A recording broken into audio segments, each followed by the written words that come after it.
ఆంధ్రప్రదేశ్లో బడుగు బలహీన వర్గాల విద్యార్థులకు ప్రభుత్వం తీపి కబురు అందించింది. ప్రభుత్వ వసతి గృహాలు, గురుకులాల్లో చదువుతోన్న విద్యార్థులకు చెల్లించే డైట్ ఛార్జీలను 10% పెంచాలని నిర్ణయించింది. ప్రస్తుతం ఇస్తున్న డైట్ ఛార్జీల్లో 10% పెంచాలని ఈ మేరకు ముఖ్యమంత్రి చంద్రబాబు నాయుడు ఆదేశించారు.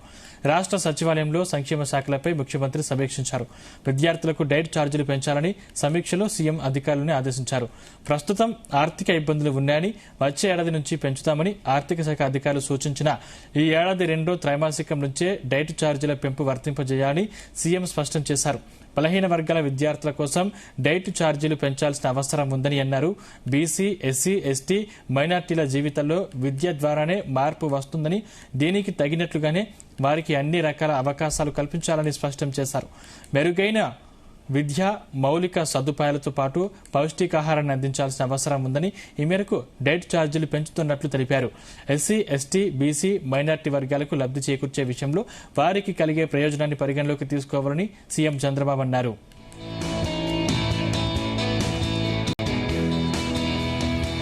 సంక్షేమ శాఖలకు చెందిన విద్యా సంస్థల్లో చదివే విద్యార్థులకు నాణ్యమైన విద్యను అందించాలని సీఎం స్పష్టం చేశారు.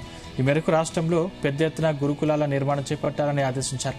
ప్రభుత్వ విద్యా సంస్థలను కార్పొరేట్కు ధీటుగా తీర్చిదిద్దాలని, హాస్టళ్ల స్థానంలో గురుకులాల నిర్మాణం చేపట్టేందుకు పెద్దపీట వేయాలని సూచించారు.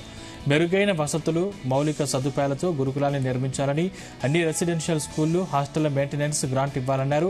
అందుకోసం 100 కోట్ల రూపాయలు కేటాయిస్తున్నట్లు తెలిపారు. హాస్టళ్లు, గురుకులాల్లో చదివే విద్యార్థులను ఉన్నత విద్య, పోటీ పరీక్షలకు ప్రిపేర్ చేసేలా చర్యలు తీసుకోవాలని, ఐఐటి,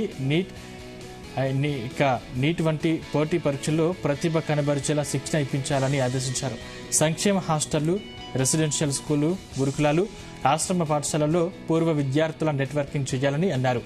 రెసిడెన్షియల్ స్కూళ్లు, గురుకులాల్లో స్వచ్ఛందంగా ముందుకు వచ్చి విద్య, వైద్య సేవలు అందించే వాళ్ళకి అవకాశం కల్పించాలని సీఎం చంద్రబాబు సూచించారు.